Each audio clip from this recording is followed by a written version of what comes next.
Herzlich willkommen, Wolfgang Vogt. Hallo, vielen Dank. Schönen guten Abend.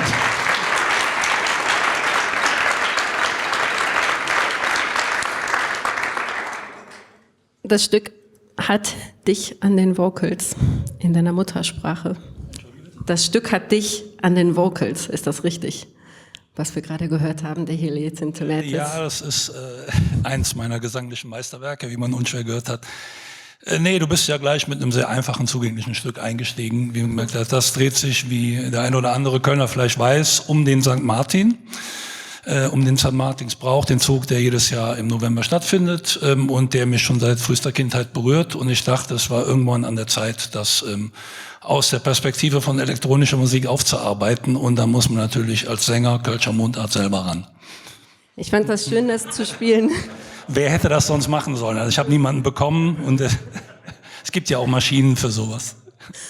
Ich fand es schön, das zu spielen, weil wir den Ort, an dem du in Köln aufgewachsen bist, quasi direkt hier hinter dir sehen können, mehr oder weniger. Ne? Also wenn man hier ein bisschen an den Bäumen vorbeischauen würde. Ja, so ein bisschen da lang und auf der anderen Rheinseite, aber das stimmt, ja. Wo war das genau? Nach den ersten 5 Jahren meiner Kindheit in Köln-Mülheim. Ein wunderbarer Stadtteil. Vorher in Ehrenfeld, genau.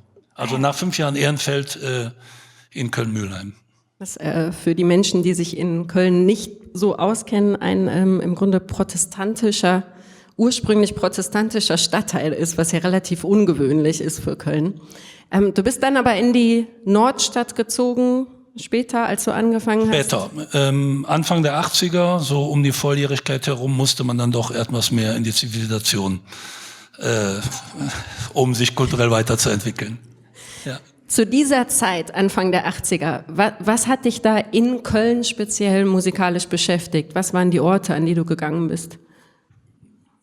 Das war nicht unbedingt etwas Köln-spezifisches. Das war die Musik der Zeit, die mich sehr, sehr stark geprägt hat. Zu der Zeit in der Tat auch eine sehr interessante, avantgardistische Musik aus Deutschland, die aber nicht Köln-spezifisch war. Also ich war sehr, sehr stark fasziniert von der frühen Avantgarde der Neuen Deutschen Welle, kommend aus der Perspektive vom Punk. Die frühen 80er, die prägendsten musikalischen Vorbilder waren definitiv Sachen wie Palais Schaumburg, DAF, sowas in der Art. In dieser Zeit. Was aber, wer sich da auskennt, natürlich, das ist nichts Köln-spezifisches. Das war ein sehr, sehr faszinierendes und bis dahin noch nicht dagewesenes deutsches Musikphänomen, dass deutsche Sprache in Popmusik so funktioniert hat, aber das wäre falsch, das auf den Köln zu beziehen, auch wenn es hier natürlich auch stattgefunden hat, wie in anderen großen Städten auch. Aber wie du so schön sagst, wenn du woanders herkommen würdest, dann wäre das für dich genauso die Stadt, aus der du halt kommst. Das geht eigentlich. Ja, ich sage das immer ganz gern, weil im Rahmen meiner musikalischen Bekanntwerdung der letzten Jahre mehr oder weniger zu Recht oder zu Unrecht immer sehr, sehr stark auf Köln irgendwie geeicht wurde und irgendwann galt man als sozusagen musikalische Ikone und sozusagen als der Gralshüter des domschen und rheinischen Geistes. Das war mir zu viel. Ich bin gerne Kölner, aus Überzeugung. Ich bin mit der Mentalität vernetzt. Man hört auch unschwer raus, wo soll man mit dem Dialekt auch sonst hin. Aber das ist jetzt ich bin da kein, wie soll ich sagen, fanatischer Lokalpatriot. Ich bin gerne hier, das ist meine Heimat. Aber das wäre eine andere Stadt auch mit Sicherheit genauso gewesen, ohne jetzt Namen zu nennen. Es ist eher so, ich bin nicht der Typ, der gerne weggeht. Viele sind in andere Städte gegangen in der Zeit aus musikkulturellen Gründen. Ich hatte oft den Eindruck, dass es denen gar nicht so sehr darum ging, irgendwo hinzugehen, sondern eher darum, irgendwo anders wegzugehen. Und das war für mich nie eine Option. Ich bin gerne hier und bleibe hier, solange man mich lässt. Ja. Es gibt ja einige der wichtigen Partnerschaften und Freundschaften, die in diese Zeit zurückgehen, richtig? Also mit Jörg Burger und Jürgen Pape kennst du, glaube ich, auch schon aus den 80ern als Freund deines Bruders, stimmt das? Richtig, genau. Und da gab es ja zum Teil auch Bands innerhalb des Freundes- und Bekanntenkreises. Also vielleicht ganz etwas bekannter Jörg Burgers Band, Lese immer Essen. War das für dich damals eine Option, in Bands zu spielen? Also auch ich habe in Bands gespielt zu dieser Zeit, weil Anfang der 80er war die musikalische Ausdrucksform die Band, in welcher Form auch immer, schon allein deswegen. Und in der Zeit habe ich in der Tat auch meinen längsten langjährigen musikalischen Freund und Wegbegleiter kennengelernt, Jörg Burger. Wir lernten uns Anfang der 80er kennen, hatten parallele Proberäume, damals im damals noch besetzten Stollwerk in der Südstadt. Und so lernten wir uns kennen. Wir waren beide so ein bisschen so die Masterminds unserer Bands und haben dann sehr schnell auch Sachen zusammen gemacht. Ich habe erst später herausgefunden für mich, dass dieses Bandmachen, was ich da betrieben habe, aber auch eher ein experimentelles war, was gar nicht so sehr auf ein singuläres Karrieremachen aus war, sondern sich austoben in alle Richtungen. Das heißt, das hat sich auch alles sehr, sehr schnell wieder geändert. Und das waren eigentlich Lernerfahrungen durch die 80er, im theoretischen wie im praktischen Bereich, um am Ende bei meinem wahren Instrument zu landen, nämlich dem Einmann-Computer-Arbeitsplatz. Dann hat's funktioniert. Das heißt, das war ein Austesten dessen, was du machen kannst in Kollaborationen. Weil es gab ja zum Teil auch wirklich, also Platten, die ihr auf Transatlantic und so gemacht habt, das sind ja zum Teil 5, 6 Leute, die da beteiligt sind. Ne? Ja, das sind so Randerscheinungen. In der Tat, es war ein Austesten, was ich aber auch erst im Grunde später, ich will nicht sagen begriffen habe, jetzt so beschreiben würde. Im Rückblick fühlt sich das so an. Dass man gesagt hat, man hat sehr, sehr viel mit Leuten gemacht, experimentiert, aber mir hat eigentlich der Proberaum als Labor, als Atelier genügt zum Experimentieren. Es ging mir nicht so sehr darum, ich war nicht der Typ, der gerne übt, dazu war ich nicht gut genug, vielleicht auch zu faul und auch zu schnell im Kopf, dass ich neue Sachen machen wollte, dass ich jetzt Lust gehabt hätte, mit einer Band 6 Wochen lang immer den gleichen Break zu üben. Hat auch ein bisschen was damit zu tun vielleicht. Und erst als dann auch die Musikmaschinen in den späten 80ern genau dieser Haltung von Musik entgegenkamen, war das so, dass ich dann im Rahmen meiner Vorstellungen von Umsetzung von Ideen auch dann wirklich angekommen war. Hat was da, und diese Kollaborationen, von denen du sprichst, die es auch in späteren Zeiten, auch zu Techno-Zeiten schon gegeben hat, als man mit Maschinenmusik macht, das war klar, das ist dann Klickentum, ne? Das ist, Jungs stecken den Kopf zusammen im Proberaum, haben gemeinsame Ideen und haben da Spaß dran. Das hat aber dann nicht mehr so viel zu tun mit dem eigentlich Konzeptionellen, was mich dann später ausgemacht hat. Hat zu dieser Zeit es für dich eine große Rolle gespielt, auszugehen? War Hedonismus eine Motivation, die Musik zu machen, die du gemacht hast? Unbedingt. Das war die Triebfeder, das ist ganz klar. Was für andere der Fußballverein war, war für mich der Club und vor allen Dingen der Musikdiskurs. Nein, man musste ausgehen, selbstverständlich. In den 80ern, ich bin wahrscheinlich auf jedes Punk- und New Wave-Konzert gegangen, was es gab, übrigens nicht nur in Köln, auch in Bonn und Düsseldorf, ganz ausdrücklich. Also Ratinger Hof war genauso prägend wie das Buschel in Köln. Und das zog sich eigentlich durch die gesamte Popgeschichte, die an Mitte der 80er geprägt hat. Man ging in Clubs, man ging in Köln in Kneipen in dem Fall und pflegte den Diskurs. Und dazu gehörte natürlich auch später selbstverständlich auch der ganze Disco-Hedonismus, der sich mit Styles und Bands wie ABC und dergleichen ergeben hat. Das alles hat uns tangiert und das haben wir hauptberuflich, vollzeitmäßig unter kompletter Arbeitsverweigerung anderer Dienste ausgelebt. Unbedingt, ja. Was schwer zu finanzieren war. Ja. Aber wie hat das damals funktioniert, als ihr angefangen habt, Labels zu machen, lange bevor es Compact gab natürlich und aber auch Delirium und so weiter? Was gab es da für Infrastrukturen, in denen das passiert ist? Also als ihr angefangen habt zu veröffentlichen? Im allerbesten Sinne gar keine. Es war eher so, dass die meisten werden es wissen, in den 80ern war es einfach so, dass wenn man als junger, mittelloser, künstlerischer oder musikalischer Enthusiast seine Musik leben wollte und wollte sie produzieren, auf den Markt bringen, herausbringen, musste man an Institutionen vorbei, die man sich selber nicht leisten konnte. Man musste in sehr teure Studios und da sehr viel Zeit verbringen, um den Kram, den man sich ausgedacht hat, irgendwie aufzunehmen. Dazu musste man vorher an irgendwelchen Plattenbossen vorbei, die einen halbwegs gut finden mussten, um ihm dann im Studio zu erklären, was man zu machen hat. So, das war die klassische Musikgeschichte, ne? Und das war überall so. Ende der 80er, nicht zuletzt mit Acid und Techno-Revolution, die bekanntermaßen wirklich ganz, ganz wunderbar diese doch auch wie soll ich sagen, traurige oder etwas deprimierende Seite des Musikmarktes der 80er Jahre praktisch über Nacht vom Tisch geweht hat, aufgrund dieser Aufbruchstimmung, die diese Musik mit sich gebracht hat, war ein wichtiger Aspekt was man damals die Demokratisierung der Produktionsmittel nannte. Es war auf einmal sehr, sehr einfach, mit sehr einfachen Maschinen und sehr wenig Geld seine Musik rauszubringen.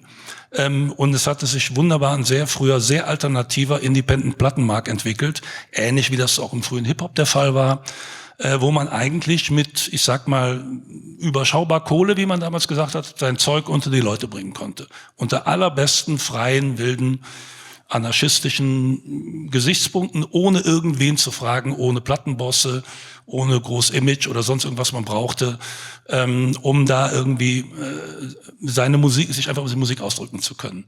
Und das waren die Dinge, die das dann auch eben begleitet und losgetreten haben. Ne? Das allererste Label, was du hattest, war Transatlantic oder war das Monoton? Transatlantic. Mein Freund Jörg Burger und ich, wir waren in den 80ern, wir waren beseelt von der Idee, Popmusik auf unsere Weise zu interpretieren, im Sinne der Vorbilder, die uns geprägt haben, was damals sehr stark englische Popmusik waren. Wir waren fanatische Fans von Bands wie ABC, Scritti Politti, Prefab Sprout.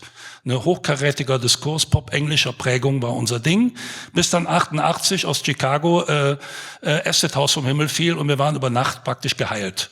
So, sehr zum Leidwesen der Leute, die dann schon angefangen hatten, unsere aufwendigen 80er Pop-Produktionen zu finanzieren, weil wir hatten auf einmal keine Lust mehr dazu. So, und dann haben Jörg und ich zusammen die ersten gemeinsamen Labels gegründet mit wunderbaren Fantasy-Namen, die nur so vor Inspiration vom Himmel regneten und haben einfach gemacht und rausgehauen. Und das hat dann nach so ein paar ungelenkten frühen Versuchen auch recht schnell funktioniert. Dass man da richtig lag und dass das dann auch sehr schön funktioniert hat, ja. Ich muss eine dieser ganz, ganz simplen Fragen stellen, die man normalerweise sich oft nicht traut, als Journalist zu stellen. Aber woher kam der Mike Inc. Moniker, mit dem du 93, glaube ich, das erste Release gemacht hast? Keine Ahnung, der ist mir nachts erschienen und hat auf einmal kurz mal Regiment. Ich weiß es nicht, das war Fantasy. Nein, es hat verschiedene Gründe. Ist ganz interessant, es gab, wenn man aus den 80ern kommt, war man noch geprägt von einer sehr, von einer diskursintensiven Kultur, wo doch Background, Image, Popstarpflege immer noch wichtig war. Auch wenn uns theoretisch Acid bereits davon befreit hatte, hieß das noch lange nicht, dass der gemeine Specs-Leser in Deutschland bereit war einzusehen, dass genauso spannende Musik aus Castrop-Rauxel oder sonst woher kommen kann, wie sagen wir mal aus Detroit oder London oder sonst woher. Umso schöner war das dann, sich, was damals sehr gut ging, hinter bestimmten Pseudonymen zu verstecken. Das hat den Vorteil, man konnte diese Leute im Grunde sehr schön vorführen. Ich habe da eine super Scheibe gehört, haha, die ist aber gar nicht aus Chicago. Das war so ein bisschen so ein Spiel. Und das andere war dieser Aspekt von Unverbindlichkeit. Dass man sagen konnte, man wusste damals nicht, wie lange das gehen würde. Und das Tolle an dieser Musik war, dass man mit sehr kurzlebigen Überzeugungen Projekte starten konnte, die konnten am nächsten Tag schon wieder vorbei sein. Das war sehr, sehr befreiend. Es ging nur um die Musik. Und wenn man auf so blöde Ideen kommt, wie sich mal eben Mike Inc. zu nennen, dann ist auch eine Idee dahinter zu sagen, den hat man in 3 Monaten wieder vergessen. Dann nimmst du jeden anderen so, ne? Und so war es dann zwar nicht, aber das waren so Aspekte, die dazu geführt haben. Und es war auch so eine Befreiung und es war auch eine gewisse Frechheit bestimmt. War das für dich auch eine stilistische Freiheit, zu sagen, ich habe verschiedene Moniker und ich kann damit sozusagen, ich kann die Gegensätze schaffen, ich kann heute eine Platte machen, die komplett anders klingt als die ich letzte Woche gemacht habe? Es war in den frühen Tagen der geraden Bassdrum, war das gang und gäbe, dass vor allen Dingen anonyme schwarze Platten, die aus irgendeinem Presswerk, was man nachts geändert hatte, kamen in geringer Auflage und die in der Regel ganz bewusst No-Name-Platten waren. Das hatte einen guten Grund. Ein ganz simpler war der, dass es damals wirklich so war, dass bestimmte Leute es nicht mal leisten konnten, eine Etikette zu drucken, deswegen stand nichts drauf. Das andere war aber, dass gerade diese anonymen Platten 2 faszinierende Aspekte hatten. Das eine war das amtliche Underground-Signal. Wenn es so aussieht, muss es cool sein, ob es stimmt oder nicht. Und das andere war, dass die Leute wirklich rein wegen der Musik entschieden haben. Das ist das Freieste, was dir als Künstler passieren kann. Du hast weder ein Klischee gegen dich, noch eins für dich, dass sie es wegen dir kaufen oder wegen dir nicht kaufen, weil sie gar nicht wissen, dass du es bist. Das heißt, entweder setzt die Musik sich durch oder nicht. Das Tolle war, die Leute gehen in den Plattenladen, ziehen 3 gleich aussehende schwarze Scheiben aus der Wand, gehen unter den Kopfhörer, ist geil oder nicht, Ende. Und das war sehr, sehr gut so.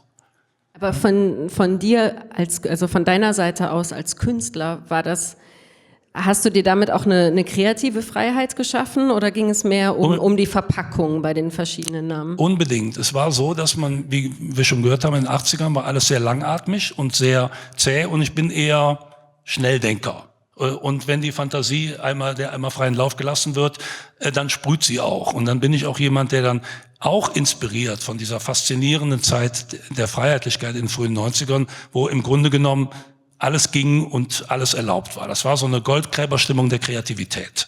Ne? Und man konnte zwischen profaner Love-Parade-Musik und konzeptionellem Minimalismus eigentlich alles treiben.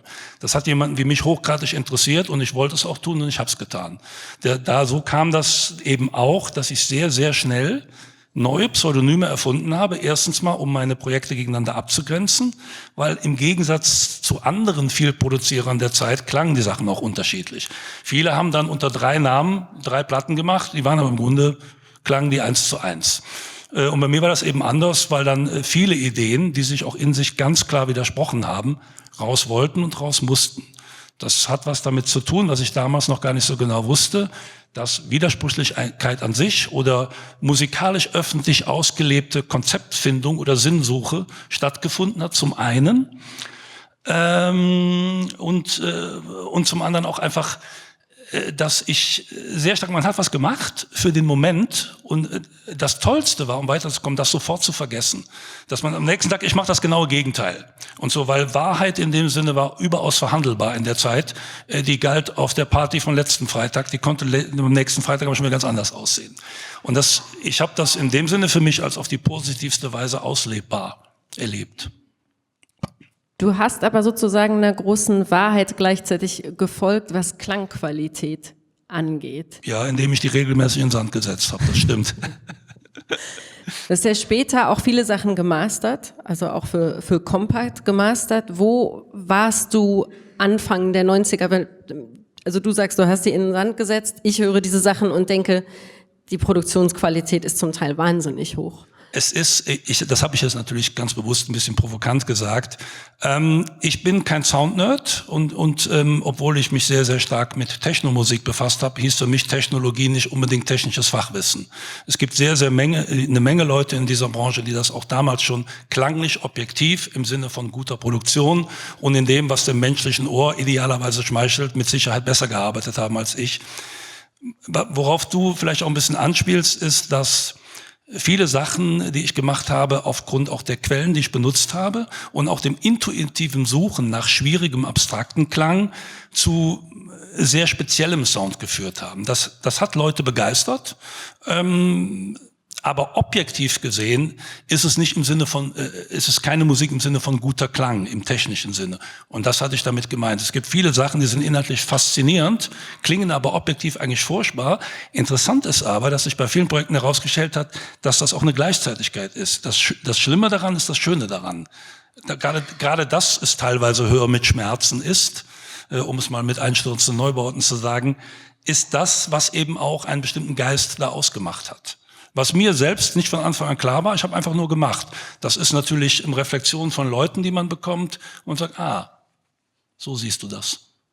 Ich kann mir auch vorstellen, dass einer der Gründe, warum das immer noch so zeitgemäß klingt, ist, dass du so viel mit Samples gearbeitet hast, was ja dann sich in diversen anderen Musikrichtungen auch so fortgesetzt hat in den folgenden 20 oder 30 Jahren. Ja, also ich würde nicht sagen, dass es nach Samples klingt im Sinne von zeitgemäß, weil das ist genauso einer gewissen Art von Vergänglichkeit oder auch Klangentwicklung über Zeiten unterliegt das wie andere Sachen auch. Es gibt der Sache aber einen sehr genuinen Touch. Es gibt ja was Unverwechselbares.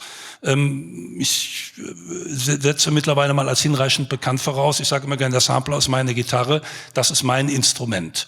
Oder so viele im Techno-Bereich definieren sich über die berühmten Analogmaschinen und dergleichen oder andere Dinge. Sampling ist meine Connection zur Pop-Historie, ist meine Welt. Das gibt mir die Möglichkeit, Möglichkeit, mich mit dem, was ich auch pophistorisch selber erlebt habe oder ausdrucken möchte, zu vernetzen, in meine Musik zu integrieren, rückzuspiegeln, in Frage zu stellen, wie auch immer man will. Dazu hat das Sample einen faszinierenden Klang, den man sich nämlich da ausleihen darf, weil man ihn selber gar nicht hinbekommt. So simpel ist das. Was bisweilen auch schon mal rechtlichen Ärger verursachen kann, wenn man es übertreibt. Das Interessanteste am Sample ist, neben der in der frühen Phase bewussten Vernetzung mit Referenzen, ist Samples haben Eigendynamik. Sample haben in sich eine Bewegung. So ist das, wenn man ein Stück Musik benutzt, was sich bewegt. Insbesondere, wenn es eben rhythmische Strukturen hat. Das zu kombinieren mit eigenen Dingen führt zu bestimmten Dingen, Abstraktionen oder gerne auch Zufällen in der Musik, auf die man, wenn man nur strikt nach Plan arbeiten würde, nach Produktion so nicht kommen würde. Das inspiriert oder hat mich immer sehr stark inspiriert, in tiefere Dimensionen vorzustoßen. Also hat Zufall eine große Rolle gespielt? Zufall ist auf jeden Fall einer meiner besten Begleiter in meiner Musik, im besten Sinne. Und zwar, dass man geht ran, ich bin, ob ich es will oder nicht, ich bin Konzeptkünstler und arbeite so. Also ich kann nicht ohne Idee oder Plan da reingehen, ich mache keine Sessions und nehme das auf. Fakt ist aber, dass in dem Moment, wo die Konzepte oder die Regeln, denen man sich unterwirft, sich sozusagen verlieren oder man sie vergisst im Studio, dann entsteht die eigentliche Magie. Es gibt immer was Drittes, etwas, was man nicht kapiert und nicht erklären kann in der Kunst, auf der Basis dessen, dass man gelernt hat, sehr genau zu wissen, was man tut, muss ich mal dabei sagen. Und dann entsteht etwas und mein Umgang mit Samples hat mir dabei sehr geholfen. Das hat inspiriert, ja. Ich würde gern gleich ein Studio 1 Stück spielen, Yellow wollten wir spielen. Bei diesen super konzeptionellen Sachen und Reihen, die du gemacht hast, gibt es da denn ein Element des Zufalls, der da reingespielt hat? Also gibt es bei der Entstehung von Studio 1 einen anekdotischen Zufall? Also bestenfalls der göttliche Funke, die Inspiration. Gerade das Projekt Studio 1 ist ein sehr mathematisches, sehr transparentes Grades, was auf einer extrem erstmal nachvollziehbaren Mathematik basiert. Da passieren im allerbesten Sinne eben nicht diese Dinge, die ich gerade beschrieben habe. Auch das ist Sampling basiert, aber da geht es nur um so mikrobisch kleine Teile, dass das Sample an sich in dem Sinne nicht mehr, keine Bedeutung mehr hat und im Ganzen, in Kombination, in der minimalsten Weise von 3, 4 diesen Elementen ein eben Ganzes ergibt. Das erzeugt eine gewisse Magie, die ist aber, was die Soundauswahl betrifft, durchaus verhandelbar. Es ist das, was zwischen den Zeilen passiert, aber es ist auch einfach ein Moment der besonderen Inspiration, der ausdrücklich historisch zu verorten ist. Als diese Musik entstanden ist, um 95 herum, lag das in der Luft und das hat bestimmte Leute berührt, mich auch sehr stark. Und am Effekt, am Feedback konnte man sehen, dass man richtig lag. Einfach weil das war so ein bisschen der Sound der Stunde. Das ist Studio 1 Yellow. Das stimmt ja nicht ganz, ne? Das bleibt so und das ändert sich. Ja, bleibt so und ändert sich, genau. Ist ein etwas untypisches Beispiel für das, was wir zuvor gesprochen haben. Was da faszinierend war, aber ausdrücklich auch unter dem historischen Zeitpunkt, unter dem es stattgefunden hat. Der Begriff des Minimalismus hatte sich als Stilmittel oder so in einer bestimmten Art von nonverbaler Technomusik international durchgesetzt. Und es gab bestimmte Spielarten, die man heute eher so als Arty bezeichnen würde, ein bestimmter Blickwinkel darauf, den man da vielleicht auch ein bisschen aus der Richtung das betrachten darf. Früher hätte ich das nicht so gesehen, heute muss ich mich damit abfinden. Worum es da ging, ist einfach, ich habe es genannt, die Kunst des Weglassens. Es war einfach so, dass man eine hypnotische Magie erzeugt mit geringstmöglichen Mitteln, mit geringstmöglicher Variation.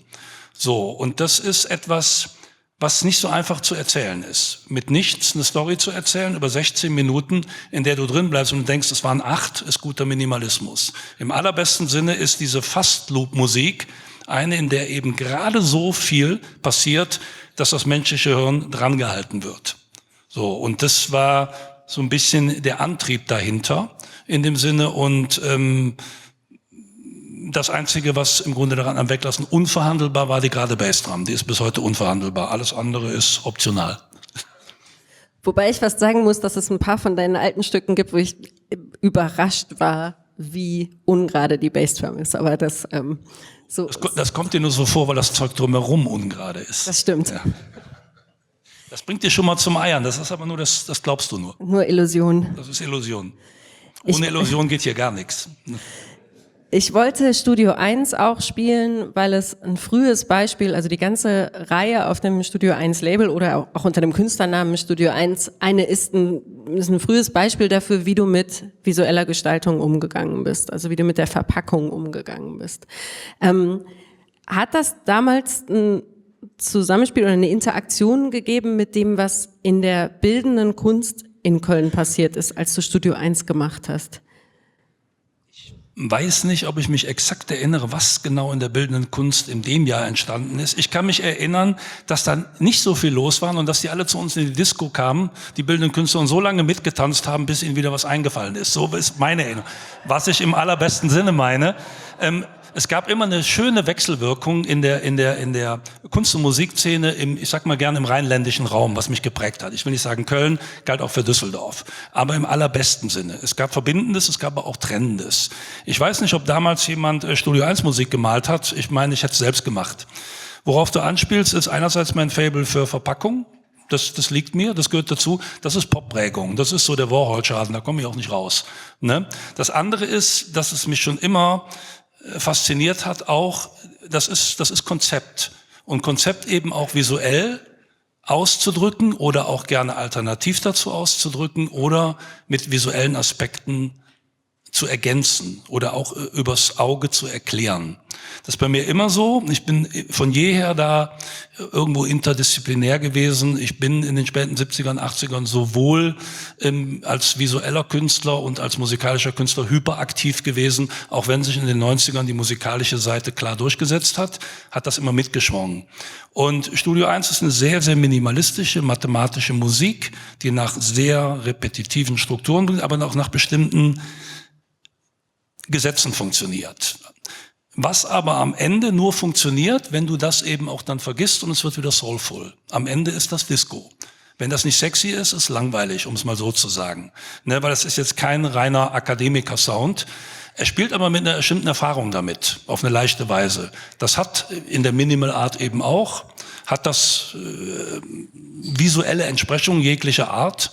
Und das ist etwas, was ich damit auch ausdrücken wollte. Das war so ein bindendes Glied noch dazu, um dem ganzen Sache noch etwas mehr mitzugeben. Wir haben eben gehört, dass Ende der 80er, von den 90er gab es die anonyme Platte ohne irgendwas drauf. Wir haben die Gründe gehört.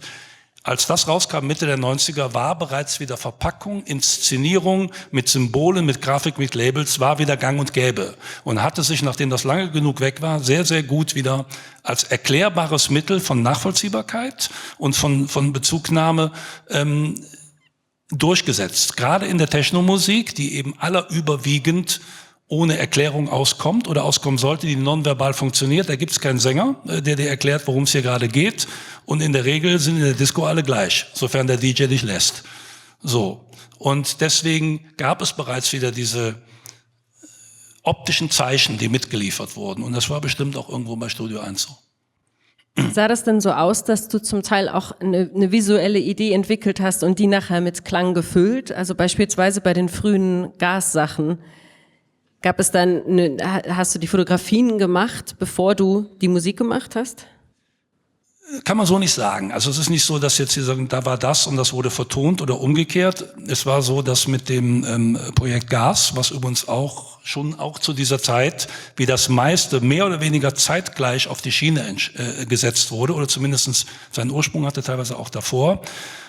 Es drehte sich zu der Zeit irgendwo alles um die gerade Bassdrum. Das war der wichtigste gemeinsame Nenner, die war wie gesagt unverhandelbar. Ansonsten war zumindest meiner Fantasie keine Grenzen gesetzt. Wo sich dann auch sehr schnell herausstellte, dass ich eben nicht dieser genuine Technoproduzent war, für den man mich aus so Zeiten auch hätte halten können. Man hat sehr schnell gemerkt, mir geht es vor allen Dingen um das Ausloten aller möglichen Randgebiete und um Grenzüberschreitungen. Bei Gas ging es mir darum, einen klassischen Klangkosmos, der mich immer fasziniert hat, bestimmte Mythen, bestimmte Ideen, eine bestimmte Tiefe, auch so etwas wie eine Art Ausdruck von deutscher romantischer Seele im Sinne kunsthistorischer Bezüge, mit dieser Idee von sehr weit entfernter ins Abstrakte gezogenen, redundanten Techno-Elementen zu kreuzen. so in dem Sinne.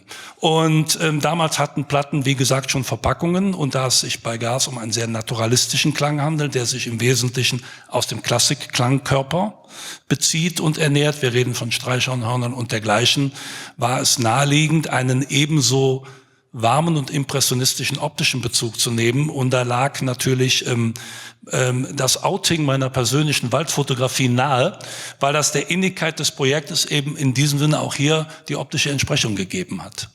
Ich denke, wir sollten Zauberberg spielen, den zweiten Track, da ich hier nicht hundertprozentig sicher bin, ob das Vinyl das Richtige ist. Spiele ich das von meinem Rechner, liegt auch hier, ne? Wisst ihr Bescheid. Also um hier ein repräsentatives Beispiel aufzuzeigen, ist ganz im Gegensatz zu Studio 1, um zumindest eine theoretische Erklärung zu geben, wo eine halbe Minute reicht, geht das hier nicht. Das Ganze lebt von sehr, sehr langen, elegisch sich ausbreitender, ausströmender Musik, wie ich gerne sage, die sich nicht so ad hoc erklären lässt, aber für einen Eindruck sollte es genügen. Es gibt ja auch die Möglichkeit der Recherche für das Publikum. Das war das zweite Stück von Zauberberg, falls jemand genau nachgucken möchte. Zu dieser Zeit, du sagst, also bei Studio 1 und bei Gas gab es die Verpackung und es gab dich unter 20 oder sogar 50 verschiedenen Aliasen. Wann hast du angefangen, bewusst auch dich als Künstler auf eine Bühne zu stellen und zu spielen und damit umzugehen, dass du gesehen wirst? Ich würde sagen, als die Zeit gekommen war. Es ist ja so, dass ich ganz im Gegensatz zu meinen Techno-Freunden, Weggefährten und langjährigen Kumpels und Verbrüderten dieser Zeit gar nicht so sehr der Bühnenmensch war. Ich war noch nie in meinem Leben DJ, auch wenn ich umzingelt bin von solchen Leuten. Und die mussten nie Angst haben, dass ich das auch noch mache, weil ich habe auch so schon genug gemacht. Ich bin mit Leib und Seele Künstler und Musikproduzent. Ich bin Konzeptionalist, ich gehe ins Studio und dann freue ich mich, wenn ich eine Platte mache und die draußen funktioniert. Das ist mein Mittel, mich zu erklären und mein Mittel, Kontakt mit der Welt aufzunehmen sozusagen. Gar nicht so sehr die Bühne. Weswegen es auch so war, dass ich gerade mit dem Projekt Gas, wo ich dann schon seit Mitte der 90er, dass es rauskam und das auch sehr weltweit auch Leute begeistert hat, weit über diesen elektronischen Kosmos hinaus, das nahe lag. Und das auch gerade wegen dieser ganzen Waldassoziationen, die sich dann hinlänglich auch in Bezug auf die visuelle Seite durchgesetzt hatten, alle möglichen Fantasien nachlagen, wie bringt man es auf die Bühne. Ich wollte das aber nicht. Jetzt ist es aber so, dass die Dinge in einem reifen. Dass man sagt, ich will das so lange nicht, bis ich es will. Das muss sich von selbst ergeben, bis ich sagen kann, ja, so kann das gehen. Dass man ein Gefühl dafür entwickelt und tastet sich daran. Das hat aber überhaupt nichts mit irgendwelchen, also es hat nichts Strategisches, das hat gar nichts irgendwie, wo man sagen kann, das ist jetzt das Konzept von der anderen Seite, sondern das reift in sich und dann ist es eben da. Und dann probiert's man. Dazu kommt natürlich auch, es gibt keinen Künstler, der sich nicht freut, wenn er wirklich ein sehr, sehr großartiges Feedback vom Publikum hat. Und so. Und es kann nicht mein Job sein, mein Publikum zu enttäuschen. Also wird man irgendwie Wege der Vernetzung finden. Aber ich bin eben, was das betrifft, obwohl ich viel reden kann oder so, ich bin jetzt keine Rampensau oder auf Stage-Diving aus. Und Gas ist alles andere als Stage-Diving. Kannst du, wenn du diese alten Gas-Sachen jetzt reflektierst, schon nachvollziehen, warum es dazu gekommen ist, dass das jetzt dein Hauptprojekt ist? Ist das angelegt in den Ursprüngen von Gas? Es hat sich sehr schnell gezeigt, auch in diesen wilden, unübersichtlichen, veröffentlichungswütigen Zeiten, von denen wir gesprochen haben, dass sich aus diesem schnelllebigen Dickicht dieses Projekt als ein besonderes herauskristallisiert hat. Das hat aus meiner Sicht zwei Gründe, die sich aber erst im Nachhinein gelichtet haben, obwohl sie im Projekt angelegt waren. Da stecken Ursehnsuchtsmomente und urkünstlerische Ambitionen drin, die mich mein Leben lang, auch lange vor Techno begeistert haben. Die nur im Zuge von Techno, deswegen reiten die auch auf der geraden Bassdrum rein, sich sozusagen ergossen haben. Es war so ein Ding einer überbordenden Kreativität anfangs, dass je mehr ich Techno-Spielarten unterschiedlichster Art veröffentlicht habe, die alle auch irgendwie funktioniert haben, sich das als ein Kern, ein Herzensprojekt praktisch selber Bahn gebrochen hat. Das ist eher so passiert, möchte ich sagen. Es hat sich dann über die Jahre herausgestellt, über über Feedback von Leuten, natürlich auch über musikjournalistisches Feedback, was immer sehr, sehr hoch war, sehr gut war und vor allen Dingen aber sehr dezidiert war. Lob allein ist schön. Interessant ist ja, wenn man Feedback kommt, dass man denkt, die haben das wirklich kapiert. Die sehen da was oder teilen einem was mit, was einem nahe geht und was Tolles, und das hat motiviert. Und das ist bis heute so. Es ist halt so, als Künstler bin ich jemand, der sagt, von der Vermeidung der klassischen, so klischeehaft das klingt, Vermeidung der in Schublade gesteckt werden, was bestimmt was mit meiner Umtriebigkeit zu tun hat, oder auch von Geschwindigkeit im Sinne von sehr akzelerierter Produktionsgeschwindigkeit im Sinne von auf der Flucht vor Festlegung, dass man Hackenschläge macht und sagt, ich bin viele, ich lasse mich darauf nicht festlegen und ich habe für mich einen Weg gefunden, dieser berühmten Künstlerschublade zu entgehen. Und für mich darf Festlegung kommen, wenn sie von selbst passiert und sich richtig anfühlt. Und es hat sich halt herausgestellt, dass Gas tatsächlich das zeitloseste Projekt ist, weit über alles hinaus, was ich herbeireden kann oder glaube, beeinflussen zu können. Und das ist eine Größe, die man als Künstler akzeptieren muss. Für mich ist Gas ankommen, ohne anzukommen.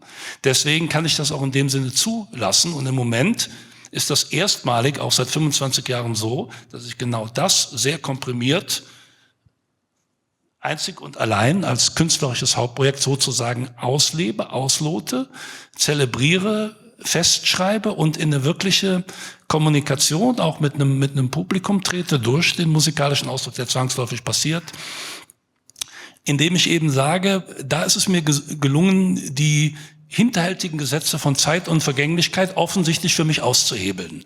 Und dann ist es für mich akzeptabel. Nichts ist schlimmer als diese eigene Gralshüterei, die eigene Musealwerdung oder dieses festgelegt werden, der ist nur das. Das konnte ich nie mitspielen, würde ich auch nie tun. Und im Moment bin ich in der wunderbaren Phase, dass das geht, weil es einfach stimmt, weil es passt.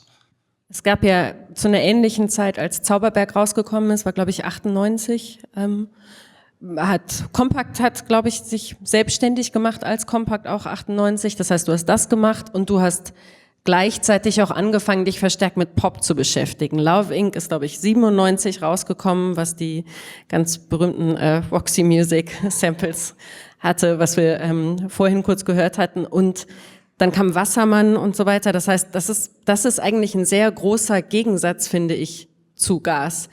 Wie schaffst du das, dich zu konzentrieren, während du an einer Sache arbeitest? Indem ich gar nicht mehr einbilde, ich könnte mich konzentrieren. Das konnte ich noch nie, das habe ich auch nicht vor. Konzentrieren ist ganz schlecht. Nein, so geht das nicht. Du gehst da rein und bist super schlau und merkst dann, du weißt gar nichts und dann geht's.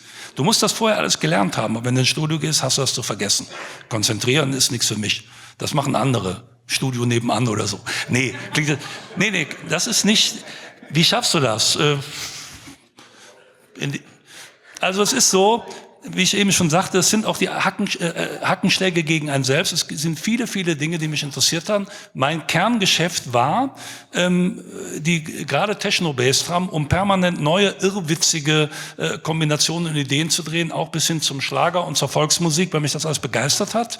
Weil ich auch wirklich Spaß und Interesse hatte an Grenzüberschreitungen, aber nicht um blöde Witze zu machen, zu provozieren, sondern weil ich einfach auch inspiriert war und beseelt war von dieser Aufbruchsstimmung, die es möglich gemacht hat, wirklich musikalische Genregrenzen zu überschreiten.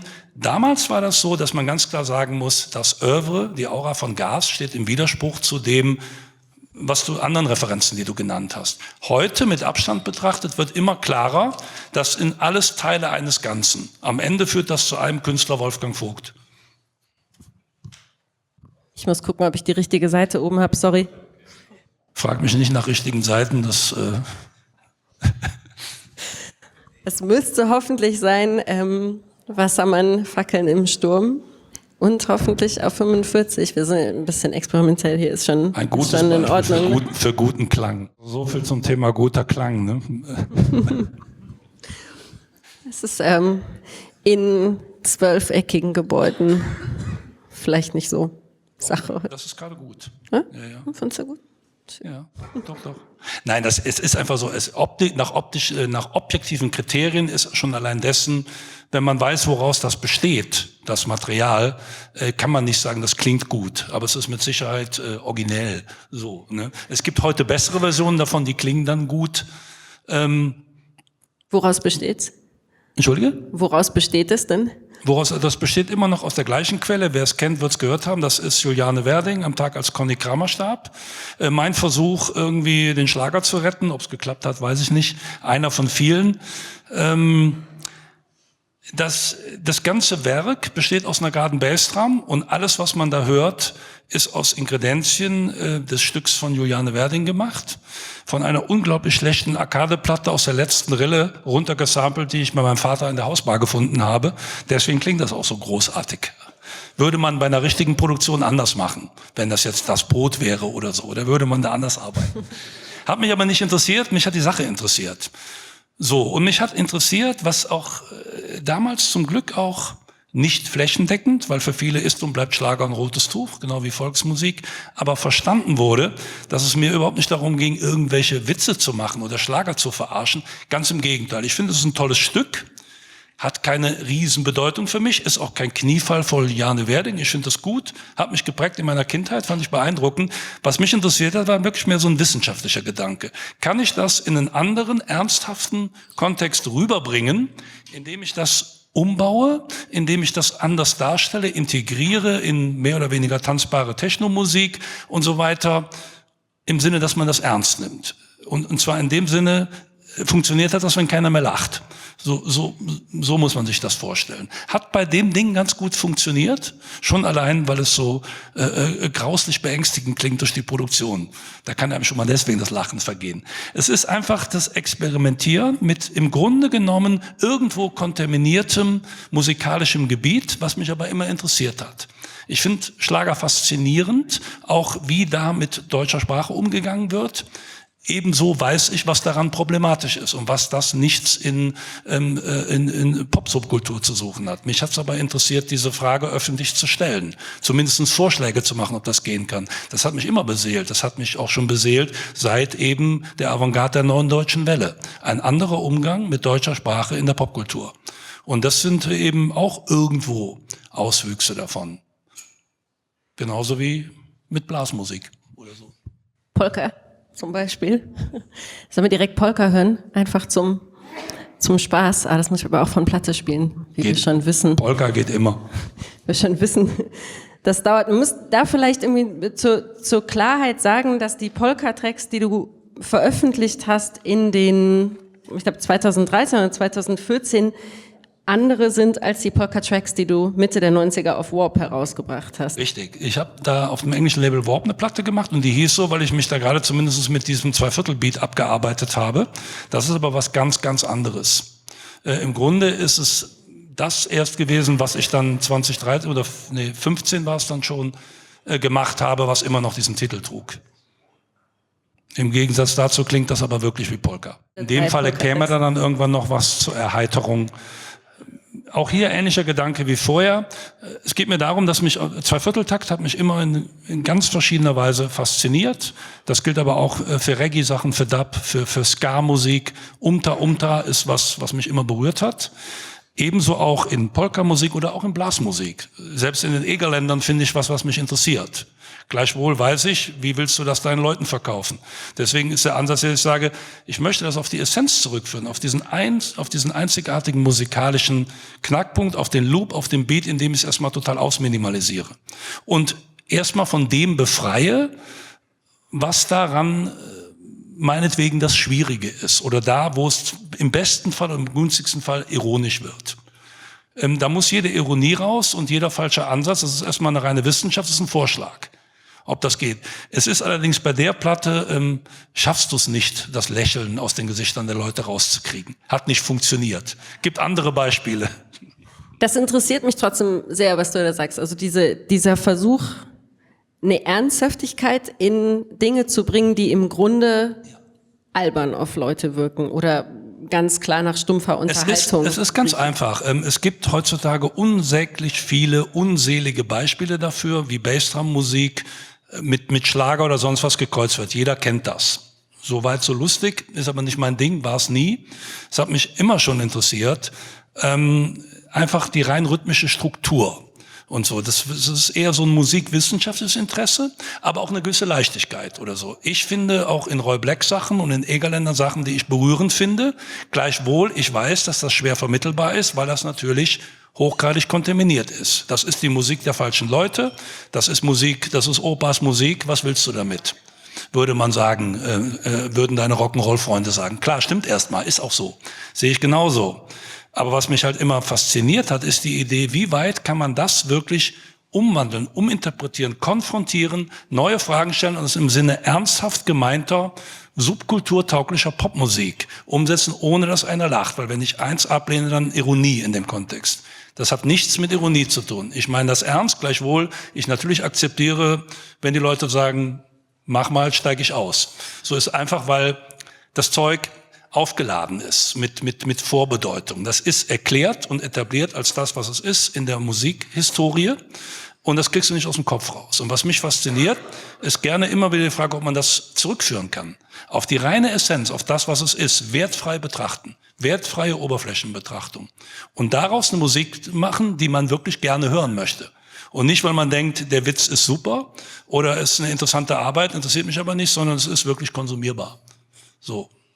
Für die anderen Aspekte deines Schaffens, also nicht die reine Musik nur, sondern auch die Verpackung oder beispielsweise Labelnamen oder auch sowas wie der allseits bekannte Adler, der beispielsweise im Speicherlogo ist, aber auch im Logo von Kompakt. Erlaubst du da Ironie oder würdest du selber sagen, dass es da einen ironischen Aspekt gibt? Diese Dinge tragen eine gewisse Ironie mit sich. Das lässt sich gar nicht vermeiden. Und selbstverständlich ist auch der humorvolle Rheinländer in mir, der ist daran erkennbar. Man kann nicht The Helios Symptomatis covern, ohne dass jemand lacht. Das wäre absurd in dem Sinne. Aber mein eigentlicher Ansatz ist eben, andere Fragen damit zu stellen. Und einfach zu sagen, sich vorzustellen, dass ich betreibe da auch sehr viel Fantastereien, indem ich einfach unterstelle, dass das geht, dass das im Sinne dessen, wie wir sagen, als subkulturtaugliche Musik vorstellbar sein soll, passieren kann, obgleich ich weiß, dass es auch gerne mal gar nicht tragbar sein kann. Der Ansatz interessiert mich schon und bei vielen Dingen ist das auch gelungen. Es gibt Beispiele, wo mir das gelungen ist, dass das wirklich auch, ich sag mal, dass Sachen Club-Hits wurden, aber nicht als ironischer Klamauk, sondern als ernst gemeinter anderer Vorschlag. Was mich selbst interessiert, ist, dass dann auch wirklich Techno-DJs bestimmte Sachen gemacht habe, die eigentlich wirklich eher für sogenannten amtlichen Techno standen, das für sich wirklich als wirklich ernstzunehmende Bereicherung ihres Sets begriffen haben und das auch wirklich im Sinne von tollen Hands-in-the-Air-Hits gespielt haben, ohne dass einer lacht. Ich bin nicht Schlagermove. Das ist nicht mein Geschäft. Was nicht heißt, ich habe was dagegen. Ich lache auch gerne mit. Aber mein Ansatz ist ein anderer. Was die Verpackung betrifft, wenn man das alte Kölner Stadtwappen benutzt, um als Labellogo das zu machen, ist vollkommen klar, dass Leute lachen müssen. Gerade wenn man sich vorstellt, dass in der bundesdeutschen Technolandschaft so ein bestimmter fröhlicher Städtebattle herrscht, um eine gesunde Konkurrenz anzuregen. Das findet man in Berlin nicht so lustig wie in Köln. Aber gerade das ist ja auch der Witz. Ne? Ich würde es aber nicht als blöde Ironie bezeichnen. Ich finde den Adler schön, ich finde das eine gute, und es ist auch ein Identifikationsding. Ich habe aber auch immer gesagt, dass der Adler für mich auch gerade in dieser seriellen Form, wie wir ihn auf unserem hauseigenen Label benutzen, in farblicher Variation eben auch ein bisschen das ist, was für Warhol die Marilyns sind. Das habe ich oft genug gesagt. Eine Oberflächenbetrachtung, was seriell gut funktioniert, das ist Verpackung, Verpackungskunst. Es ist aber auch eben Oberflächenbetrachtung im Sinne von Pop-Art. Irgendwo. Es ist von all dem was, du darfst dir da was aussuchen. Aber es ist nicht einfach, es ist nicht blödes Witze machen. Davon allein kann ich mich nicht ernähren. Wenn man von Serien spricht, einer deiner bekanntesten vielleicht sogar oder zumindest in der Anzahl größten Serien war ja Kreisel 1999, die 52. Das war keine Serie, Seven das war Inches. ein Selbstmordkommando. Das ist fast so ungefähr meine Frage, weil danach gab es eine längere Schaffenspause von dir. Hatte das Das erklärt sich von selbst. Ne? Kreisel war ein ganz bewusstes auf die Spitze treiben.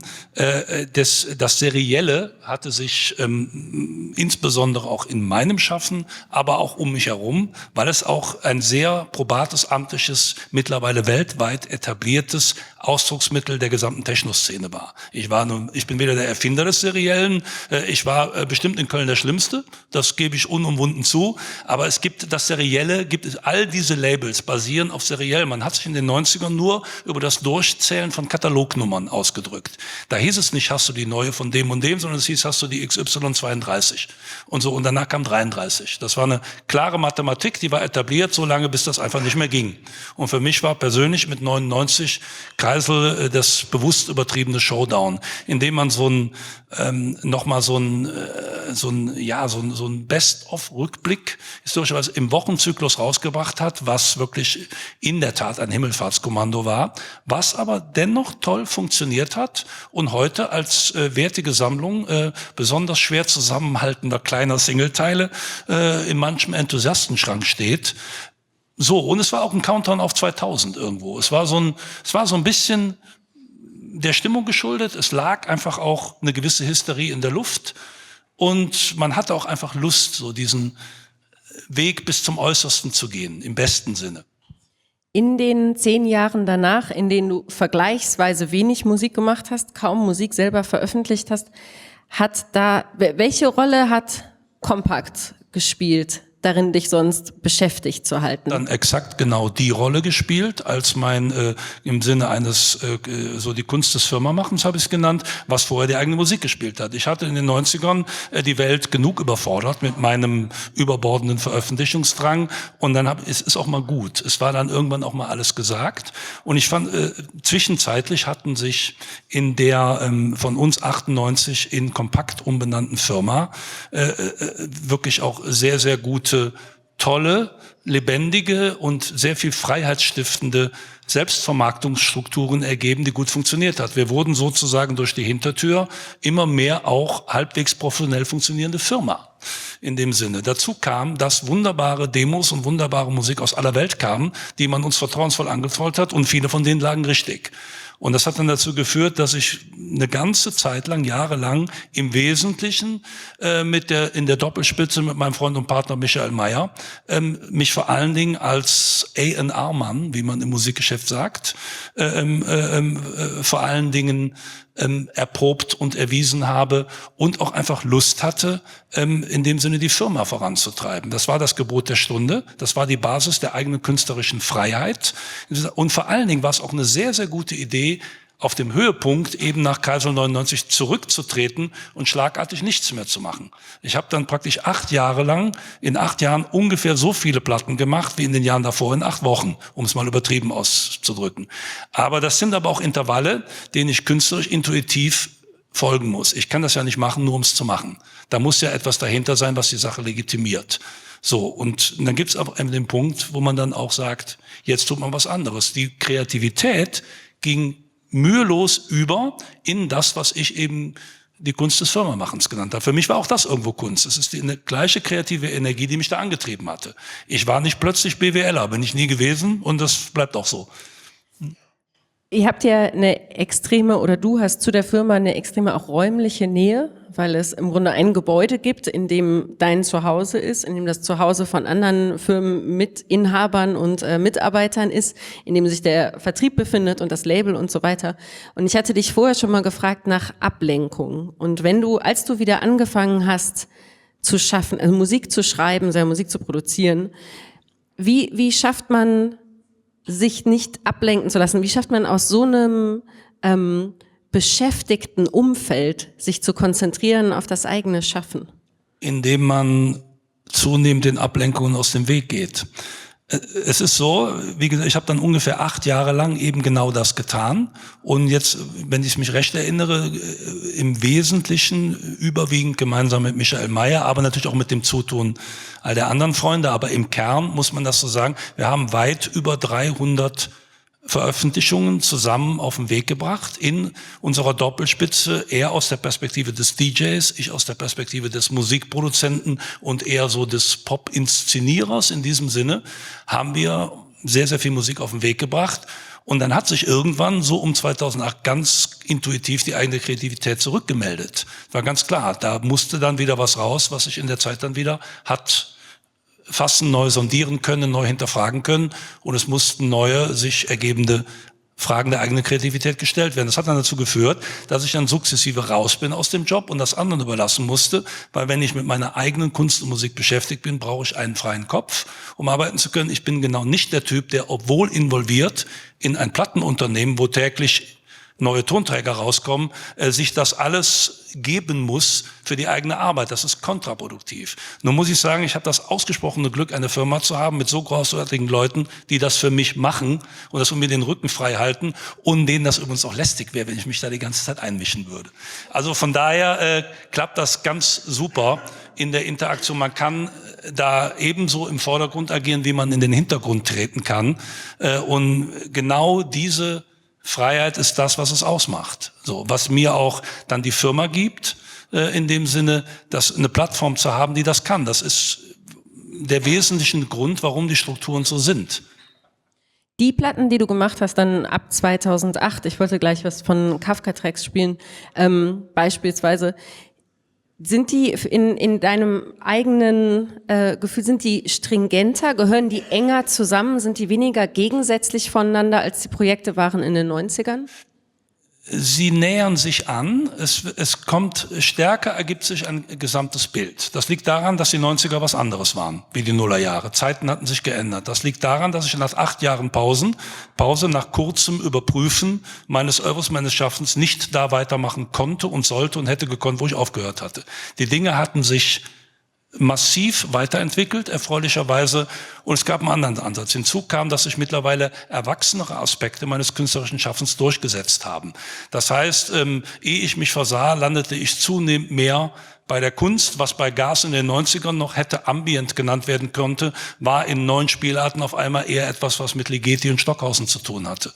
Meine Konzept Minimalmusik, auf die du schon angespielt hast, wo Kafka-Tracks, solche Sachen, waren noch stringentere Konzeptplatten, die mich noch mehr, zwar der geraden Bassdrum und der Clubmusik verpflichtet, Grundstruktur, mich haben auseinandersetzen lassen mit allerlei wirklich rein künstlerisch konnotierten Aspekten, mit literarischen Aspekten, mit Dingen, Auseinandersetzungen, die eher angrenzender E-Musikkultur, nenn es Hochkultur, wenn man es etwas anders ausdrücken will, auch wenn ich den Begriff in dem Kontext schwierig finde.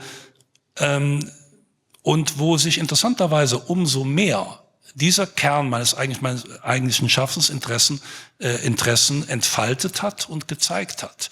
Ich habe mir persönlich eingebildet in diesen Veröffentlichungen der jüngeren Jahre, auch zum Beispiel auf meinem Label Protest, was ich dann im Hause betrieben habe, wo diese, sagen wir mal, quirligen, typischen, etwas teilweise waghalsigen, kontroversen Vogtideen ihren Raum gefunden habe, hatte ich das Gefühl, dass die Versprechungen, die ich in den 90ern gemacht habe mit dieser Musik, da erst eingelöst wurden. Das sieht das Publikum aber differenziert, natürlich. Ne? Das ist ein subjektiver Künstlerblick.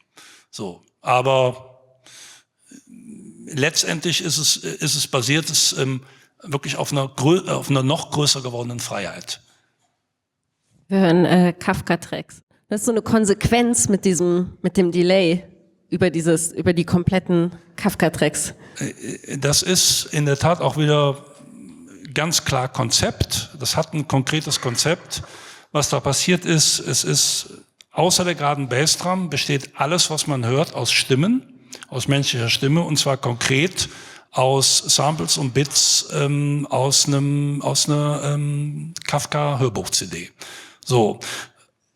Dadurch entsteht so eine gewisse anheimelnde, ja auch ein bisschen, viele Leute empfanden das so auch nicht zu Unrecht, so eine gewisse klaustrophobische Nähe von abstrakten Stimmen. Wir haben jetzt nicht die allerrepräsentativste Stelle gehört, wo das wirklich sich hochstaukelt zu einem abstrakten Stimmengewirr, in dem man bisweilen Sachen erkennt oder glaubt zu erkennen oder auch nicht. Aber Konzept ist eben, alles außer der geraden Bassdrum daraus zu machen.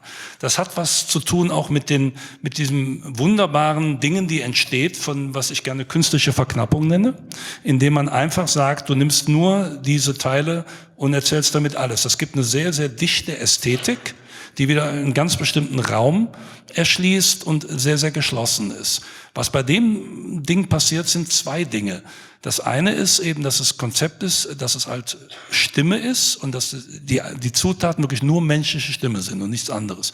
Das andere ist, dass wenn man sich vertieft in das Projekt, wirklich so eine ganz bestimmte Klaustrophobie, so was Unheimliches entsteht, was man gerne Kafkaesk nennen kann, im Sinne dessen, wie man allgemein diese Stimmung beschreibt. Das Interessante ist, es hat aber überhaupt nichts damit zu tun, dass das zufällig auf einer Kafka-Hörbuch-CD besteht. Das ist ein Effekt, der tatsächlich entstanden ist. Das könnte auch irgendwas anderes sein. Das könnte auch Hänsel und Gretel sein und das ist diesen Effekt auch. Was ich noch einen ganz interessanten Zusatzeffekt daran finde. Das ist Konzeptmusik, aber die sich trotzdem verselbstständigt und im Idealfall vergisst man das und hört das wie eine unterhaltsame Technoplatte. Welche Rolle spielt mittlerweile für dich denn gerade auch bei so einem Projekt die eigene Fähigkeit, Instrumente zu beherrschen? Hat sich das geändert über die Zeit? Weil du hast eigentlich fast eigentlich eine Punk-Attitüde, gar keine, weil ich keine ne? beherrsche. Deswegen. Ich meine damit auch technische Instrumente. Ach so. Also das Nein, natürlich ist da ein gewisses Wissen ist da. Also es gibt schon natürlich Vorwissen. Ich kokettiere gern deswegen damit, weil ich mich nicht weder über technisches Fachwissen noch geschweige denn über musikalisches definiere. Das würde ich mir nicht anmaßen, gleichwohl ich mir eine hohe intuitive Fähigkeit attestieren möchte, mir die Dinge zu erschließen und so. Also ich weiß schon, was A-Moll ist und ich weiß auch, wie Maschinen funktionieren. Es ist aber immer nur Mittel zum Zweck. Ich würde sowas nicht thematisieren in dem Sinne, das sind so Selbstverständlichkeiten, die hat man, das Ergebnis zählt. Natürlich spielt das eine Rolle, aber über die Jahre stellt sich heraus, dass ich eigentlich da immer mehr und immer selbstverständlicher zu dem komme, in der ganzen Breite, was im Grunde sowieso schon immer meine Basis, mein Stilmittel, mein Instrument war. Ein Mann, ein Sampler und eine bestimmte Art in Clustern sich übers Pianistisch zu definieren. Mein Instrument ist das Piano in dem Sinne, also ich spreche oder drücke mich aus, indem ich via Materialbeherrschung oder Abtastung über Klaviatur Dinge erzeuge. So würde ich das beschreiben. Ich bin also abstrakter Pianist im besten Sinne des Wortes, ohne das im Sinne von des Beherrschens des Pianospiels missverstanden, dass das in dieser Richtung missverstanden wird. Es ist der Zugang, das Ausdrucksmittel in dem Sinne, ich kann auch mich wunderbar mit Pinseln auf einer Leinwand ausdrücken und deswegen trotzdem nicht malen können. Also so in diesem Sinne. Das ist immer noch irgendwo, das basiert auf, ist autodidakten Ursprungs in dem Sinne. Es wäre aber jetzt eine kokette Untertreibung zu sagen, dass da nicht natürlich eine Vorkenntnis da ist. Selbstverständlich. Denn die Vorkenntnis ist natürlich auf jeden Fall da, aber was ich bei dir auch besonders finde, im Vergleich zu manchen jetzt mal ungenannt bleibenden anderen elektronischen Musikern, die scheinen irgendwann anzufangen, so an sich selber zu zweifeln, dass sie das Zusammenarbeit mit dem Orchester machen müssen, um sich vor sich selber noch zu legitimieren. Ich weiß nicht, ob das Zweifel sind, also grundsätzlich sind sie gut beraten. Ich würde immer sagen, es ist die Bestimmung des Künstlers zu zweifeln, vor allen Dingen an sich selbst. Auch meine ganze Arbeit basiert auf Zweifeln, auf Infragestellungen, auf Widersprüchen. Das alles, was wir hören, diesen bunten Blumenstrauß und Dinge, sind Orientierungen, Auseinandersetzungen, Fragestellungen.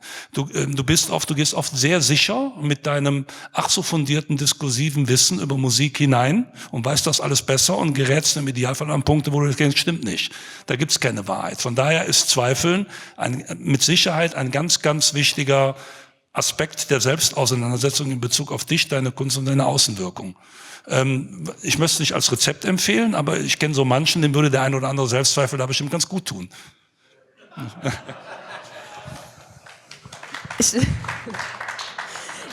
Ich würde gerne was spielen, was du gemacht hast mit Wendy Gondeln, a.k.a.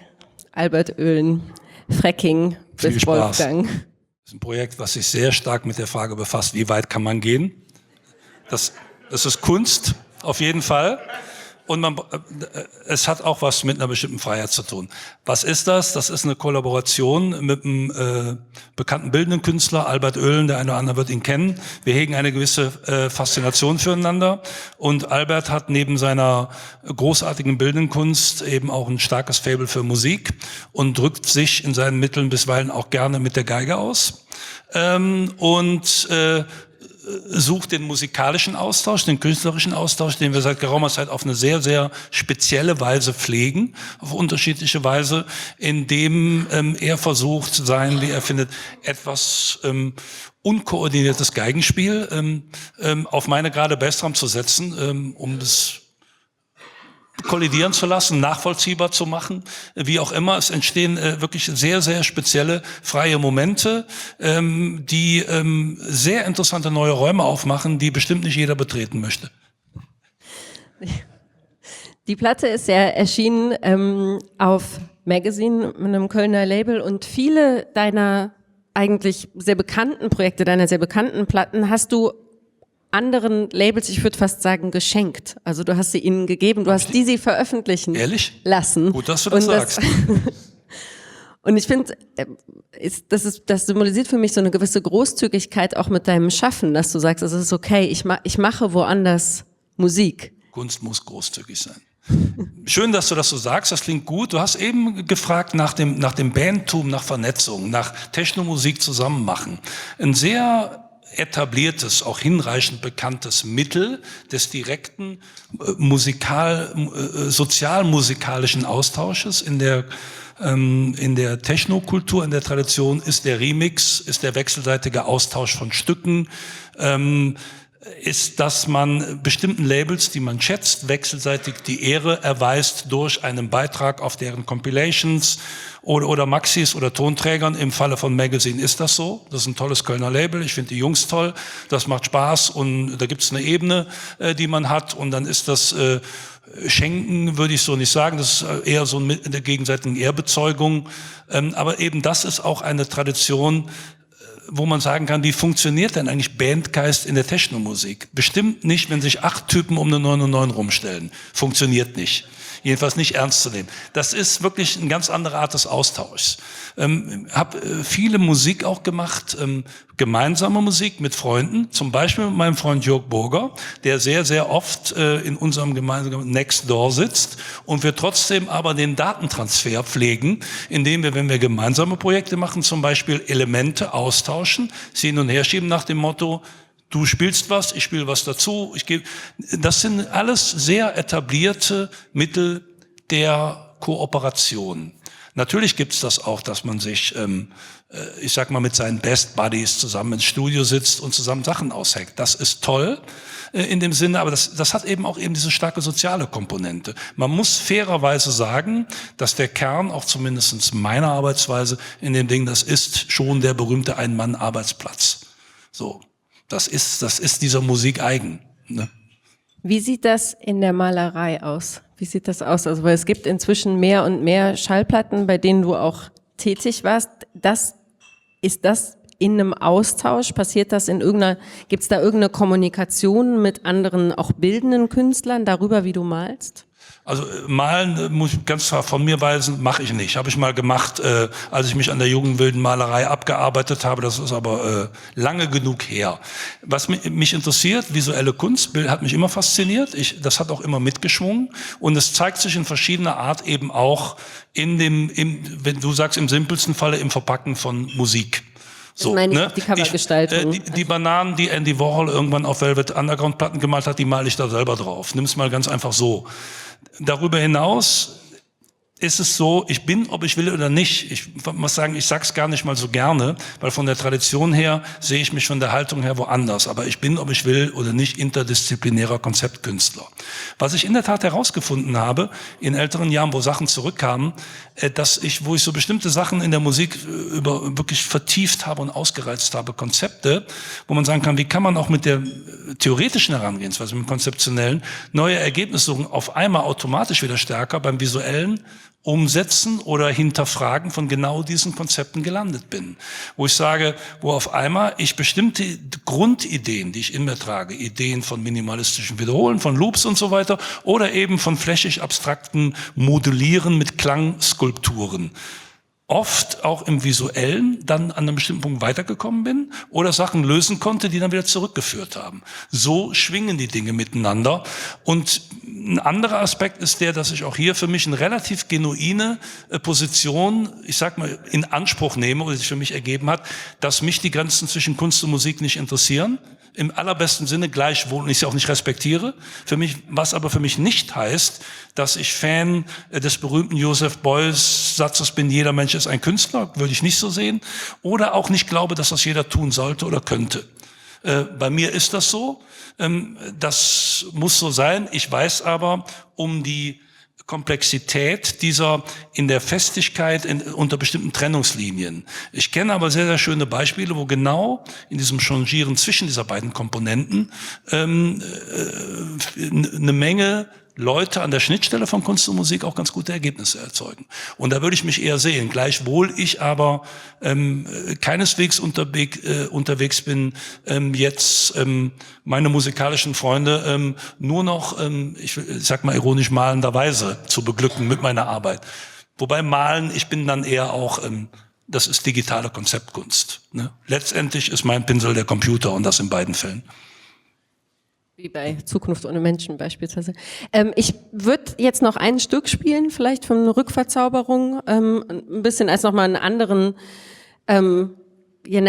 Herangehensweise an was, mit dem ich denke, sich Gas schon beschäftigt hat. Also auch ein Umgang mit klassischen Samples. Ich würde es aber auch gerne dann dem Floor öffnen hier, falls es irgendwelche Fragen gibt, könnt ihr die schon mal in euren Köpfen ausformulieren. Das ist ja auch so eine ganz andere Art, mit sowas wie einem Höhepunkt umzugehen, ne, als Studio 1. Also eine komplett. Also in aller Kürze, das ist ein Rückverzauberung, ist ein Projekt, was ich jetzt ungefähr 10 Jahre betrieben habe, bevor Gas zurückkam. Das war mal die konsequente Folge, die sich ergeben hat zu einem Zeitpunkt, als ich merkte, dass es musikalisch, künstlerisch in andere, tiefere Sphären ging. Es ist meine Auseinandersetzung eher, also mit musikalischen Bezügen, Aspekten, die sich eher im Bereich von Zwölftonmusik, abstrakter Musik, Kunstmusik, die sich an Ligeti und ähnlichen Themen abarbeiten, Schönberg, wenn man will, Stockhausen selbstverständlich, etwas, was mich auch sehr stark in meiner Jugend geprägt hat. Und das war halt ein Beispiel dafür, ein sehr schönes Beispiel, was auch wirklich ganz toll vom Publikum angenommen wurde. Übrigens auch eine Platte auf dem befreundeten Label Magazine, ganz nebenbei. Die hatten den Mut, das rauszubringen. Das wirklich auch angenommen wurde. Ne? Das ist immer so eine, du gehst ein Wagnis ein, wenn du so vielschichtig arbeitest als Künstler, geht dein Publikum noch mit. Und ich muss mich ausdrücklich dankbar schätzen, auf die gesamte Zeit meines Schaffens gesehen, dass sehr viele eigentlich auch immer mitgegangen sind und mir das sozusagen, ich sag mal, abgekauft haben. Sich in Bereiche zu gehen, wo die Leute entweder sagen, das verstehe ich jetzt nicht mehr, ganz simpel, dann hat nichts mehr mit Studio 1 zu tun, richtig, hat es nicht, eine Facette. Oder, dass Leute sagen, jetzt hängt er sich zu sehr in Genres rein oder so, wo man denkt, da hat er nichts mehr verloren. Das Tolle ist, dass in den letzten Jahren, das muss man sagen, auch, sagen wir mal, die ganz harten Gralshüter der Klassik und ähnliche Verteidiger tradierter Linien mittlerweile auch erkannt haben, dass ein Öffnen von Grenzen im guten Sinne, experimentieren, aus 2 Welten eine spannende dritte machen kann. Ein Thema, an dem ich mich abarbeite und wo man sich natürlich auch die Finger verbrennen darf und auch den Mut haben muss, das zu tun. Ich muss sagen, ich habe das große Glück, dass das im Großen und Ganzen funktioniert, dass man mir das nachsieht. Kannst du das vielleicht als allerletzte Frage, bevor wir es hier öffnen, in Bezug gerade auf das Release, also auf Rückverzauberung 6, was du vorhin gesagt hast, kannst du das konkretisieren? Wo da vielleicht Ligeti mit mikrotonalen Strukturen oder Schönberg mit Atonalität, kannst du das konkretisieren, was da zu finden ist? Also wie diese Beeinflussung funktioniert bei dir? Also erstens mal hat es was mit meinem musikalischen Gehör zu tun. Ich höre sehr gerne schief. Auf verschiedene Weisen. Da tun sich andere Welten auf. In der Musik, ich befasse mich sehr mit Clustermusik. Das ist, was mich interessiert. Das öffnet bestimmte Welten, das setzt bestimmte Gesetze von Funktionsharmonik außer Kraft und setzt ganz woanders an für etwas, was ich für mich auch ausgereizt habe. Wobei nichts gegen schöne Musik im Sinne oder Wohlklang im klassischen Sinne, selbstverständlich. Aber für mich ist zum Beispiel spannend, auch den Wohlklang zurückzuholen und aus diesen Dingen wieder herauszuschälen, indem er durch ganz, ganz tiefe, sich selbst hinterfragende klangliche Tunnel geht. Atonalität Clustermusik, Zwölftonmusik ist für viele nicht erträglich. Für mich beginnt da der eigentliche Reiz. Da tun sich schon immer. Das war aber auch schon so, als ich Roy Black gehört habe. Da war das auch so. Es war zeitgleich, ne, dass mich diese Dinge interessiert haben. In dem Sinne. Und die kommen im Laufe eines Künstlerlebens, wenn es nur lang genug andauert, melden die sich zu Wort und kommen wieder. Und ich habe mich sehr, sehr damit vertieft, aber ohne falsche Ambitionen. Das sind einfach, ich folge da intuitiven Spuren und so und vertiefe mich da drin und danach muss ich dann nur noch so frech sein, das der Welt auch noch zuzumuten. Ich würde mal sagen, bevor es Fragen gibt, bedanken wir uns alle schon mal herzlich bei Wolfgang Vogt. Ganz vielen Dank. Dankeschön.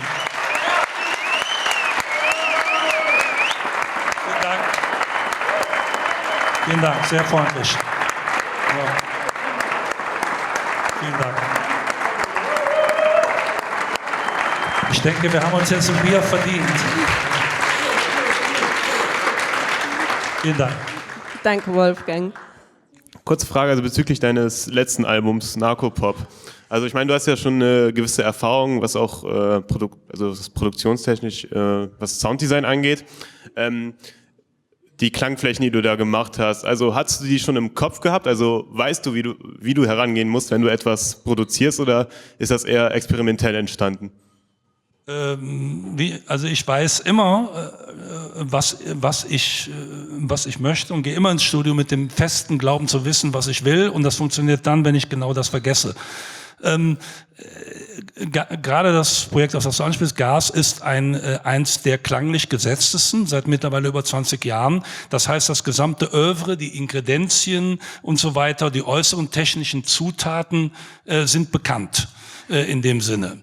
Es besteht eher die Kunst darin, die im entscheidenden Moment wieder zu vergessen, um sie auch freizusetzen und nicht so sehr nach vorgegebenen Konzepten zu arbeiten, aber gleichwohl in der Spur zu bleiben. Weil Gas hat eine große Verbindlichkeit, die ich auch nicht im falschen Maße verlassen will. Das heißt, um das, was ich da suche, zu finden, gehe ich rein mit einer Idee, mit einem Wissen. Aber das entscheidende Moment ist dann, wenn man, sagen wir mal, kurz die Augen und die Ohren zuhält, um in einen ganz bestimmten magischen Nebenraum zu treten.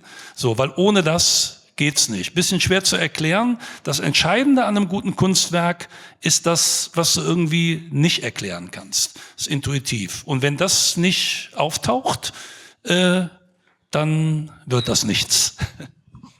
Okay, dankeschön. Noch eine kurze zweite Frage. Also ich habe dich letztens auch in Bonn in der Bundeskunsthalle gesehen, als du live gespielt hast. Da konnte man allerdings nur schwer sehen, was du da gemacht hast. Also wie trittst du live auf? Also hast du schon deine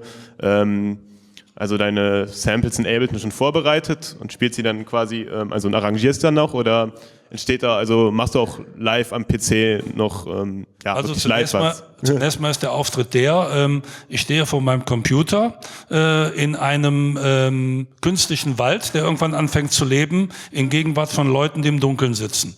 So würde ich das beschreiben.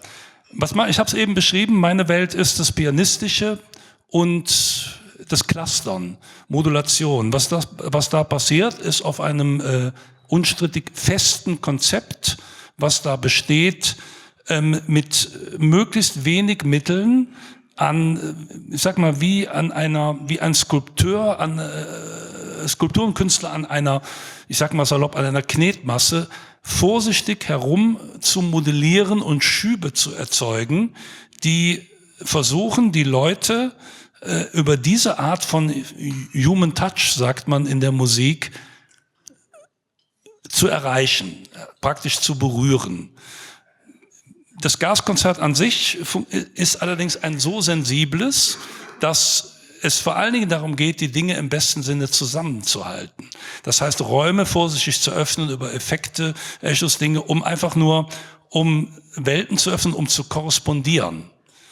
Im allerbesten Sinne. Aber auch da gilt oft, dass das Weglassen im besten Sinne das beste Rezept ist, in dem Sinne. Weil der Geist ist da und er muss transportiert werden, er muss den Raum erfüllen und so. Und das ist das Komplexe daran.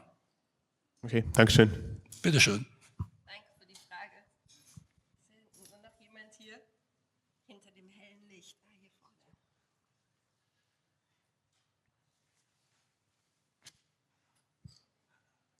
Hi.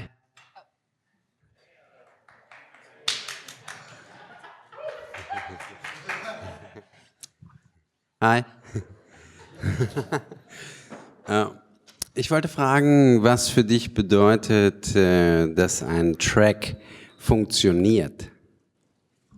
Was bedeutet, dass er funktioniert oder wie er funktioniert? Dass ein Track funktioniert im Club, so wie du es vorhin, oder ich weiß nicht in welcher Umgebung, aber vorhin hast du häufiger erwähnt, während du gesprochen hast, dass du gemerkt hast, dass ein Track funktioniert.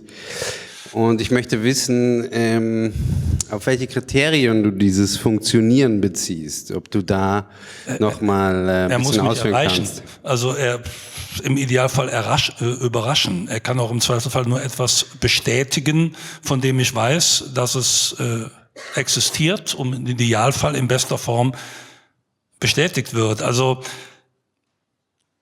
und vor allen Dingen, ob du das die Frage ist, ob du es in Bezug auf eigene oder in Bezug auf Tracks anderer Musiker beziehst. Nee, im Besonderen auf eigene. Auf eigene. Genau, auf eigene. Ja, dass also du sagst, okay, ich habe jetzt festgestellt, dass ich eine Bewertung von dem Publikum, von dem du auch gesprochen hast, dass das funktioniert für dich. Also, dass du sagst, okay, das ist jetzt irgendwie eine Rückmeldung, mit der ich gut lebe und mit der ich mich weiterentwickeln kann. Für den Teil meiner Musik, die sich über die Jahre in Clubs bestätigen müsste, weil es erstmal auf der ersten Betrachtungsebene Tanzmusik ist und die transportiert wird von DJs, die meine Musik in der Regel vermittels Tonträger an die Leute bringen, im Mix mit anderer Musik, ist der Punkt ganz einfach dass der Funke springt über oder nicht. Diese Musik hat Aspekte von reiner Tanzbarkeit, von Funkiness, von einer ganz bestimmten schillernden Oberfläche, von der Hookline einer Idee, die Leute erreicht oder eben nicht. Sie hat Momente subtiler Unterwanderung im Bassbereich, die dich in bestimmten Bereichen berühren oder eben nicht. Und das kriegst du selbstverständlich auf Tanzflächen mit. Das gelingt mal und mal nicht. Hat natürlich auch was mit Vorstellungen von Leuten, so mit Klischees. Das ein bisschen ein Problem bei dieser Musik ist, gerade wenn man auch jemand so weit ausholt wie ich, es muss funktionieren in bestimmten Zusammenhängen. In der Regel bei Clubmusik mit dem Stück davor und dem danach. Bestätigt sehe ich mich dann, wenn ich das Gefühl habe, dass das, was ich glaube, da gemacht zu haben oder machen wollte, beim Publikum Feedback findet und ich den Eindruck habe, die haben verstanden, was ich meine. Anders kann man das nicht ausdrücken. Bitte. Wir haben eine relativ strenge Curfew um 10. Da vorne gab es noch eine Frage. Es kann auch sein, dass wir es dann dabei belassen. Es gab, glaube ich... Ja, zunächst mal danke für das Gespräch. Das war sehr interessant, dir zuzuhören. Das war wirklich schön. Mir sind vor allem 3 Worte hängen geblieben. Das sind nämlich Schlager, Volksmusik und kontaminiert. Und ich habe mich da an so ein Statement von Ralf Hütter erinnert gefühlt, der mal gesagt hat, dass er mit Kraftwerk versucht hat, sozusagen eine neue deutsche Volksmusik zu schaffen, weil verständlicherweise ziemlich viel von dem deutschen Liedgut, was vor ihm war, verbrannt ist und dass er versucht hat, nochmal von Null anzufangen. Und ich habe das Gefühl, das, was du mit Kompakt machst, das funktioniert auf einer ähnlichen Linie. Ist das so oder ist das was dich gar nicht interessiert? Also den Spruch von Ralf Hütter kenne ich auch, kann ich was mit anfangen? Das ist eine gute Idee. In der Tat steckt eben das auch da drin. Ich habe das ja auch eben erklärt, dass ich eine ganz bestimmte intensive Vernetzung mit diesen musikalischen Genres, Spielarten immer gesucht habe.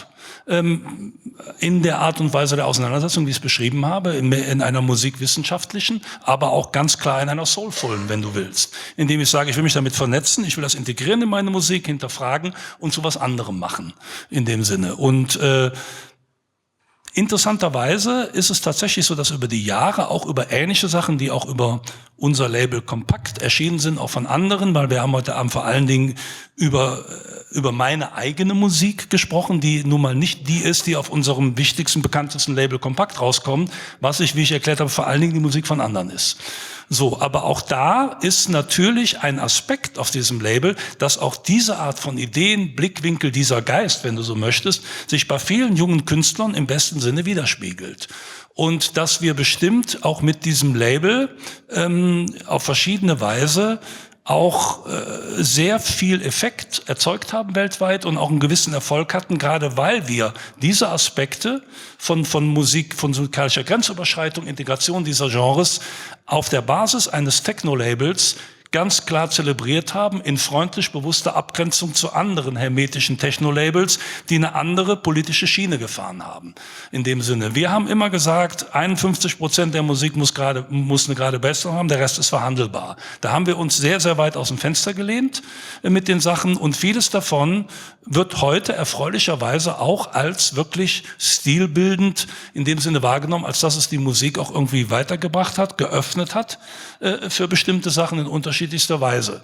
Im Nachhinein würde ich sagen, war das ein Erfolg. Das würde ich auch sagen, ja. Gut. Vielen Dank. Jetzt gibt's Bier. Dankeschön. Danke, Wolfgang.